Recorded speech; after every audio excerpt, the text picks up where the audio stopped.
All right, next up, who I have to talk about is another team that was most recently in the playoffs and a head coach I've been critical of. And, maybe his voice just doesn't need to be heard anymore. I don't know. However, this is not solely about him. This is about the entire team. Even though he heads the team, this is about the team. So, Pittsburgh Steelers. Let's talk about it. Not only did you lose another playoff game, which is you've lost the last six playoff games you've been in, which is already not good. This season, you had an opportunity to win your division. You didn't do that. Not only did you not do that, when the schedule got tough at the end of the road, you lost every single game. Against Philly, you lost 27-13 on the road. Against Baltimore, you lost 34-17 on the road. At home against Kansas City, you lost 29-10. And then at home again, last game of the regular season, you lose to the Bengals 19-17. You only allowed 19 points, but you only scored 17. And then in your one and only playoff game that you had this year, you lose to the Baltimore Ravens 28-14. In that game, Russell Wilson threw for 2 touchdowns, but he had a QBR of only 46.5. Passer rating was pretty good, 121.3. But your run game was non-existent. 11 carries as a team for 29 yards. It's not good. George Pickens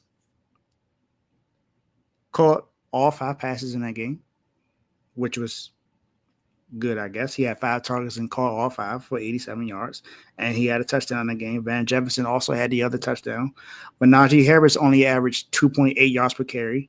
Jalen Warren only averaged 3 yards per carry, and Russ, who only had 3 carries in the game, only averaged 2 yards per carry. You're not going to win a game that way. And then your best player, who some people would consider, and I consider the best defensive player in the league, had 0 sacks, 0 tackles, and 2 missed tackles in 60 snaps in that game.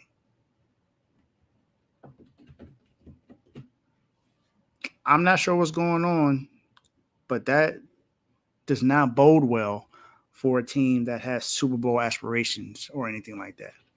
I mean, you guys haven't won a playoff game since 2016.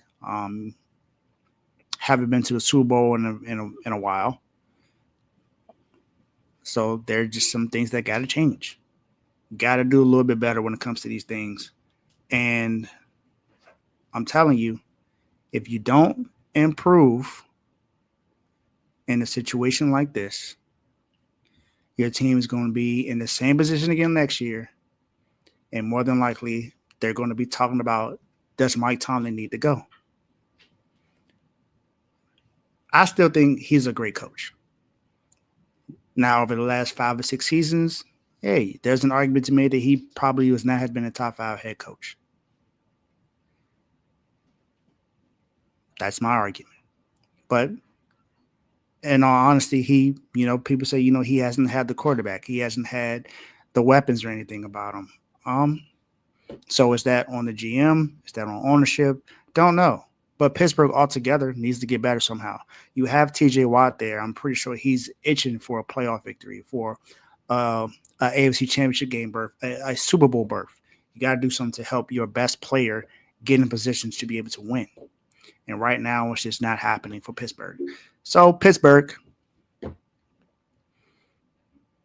a team that has had Ryan Clark, Troy Polamalu, Hines Ward, Ben Roethlisberger, Antonio Brown, Santonio Holmes. There's been a lot of guys on this team that's been pretty good. Willie Parker, Jerome Bettis. It's a lot of guys on this team, Jeremiah. It's a lot of guys on this team that have been really, really good for a very long time.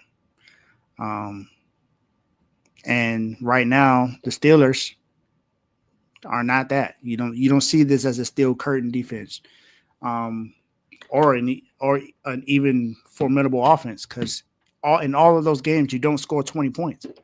You're not going to win games if you're not able to score at least 21 points a game. It's pretty hard. So, Pittsburgh Steelers, you're in the doghouse. My guy, you in the doghouse.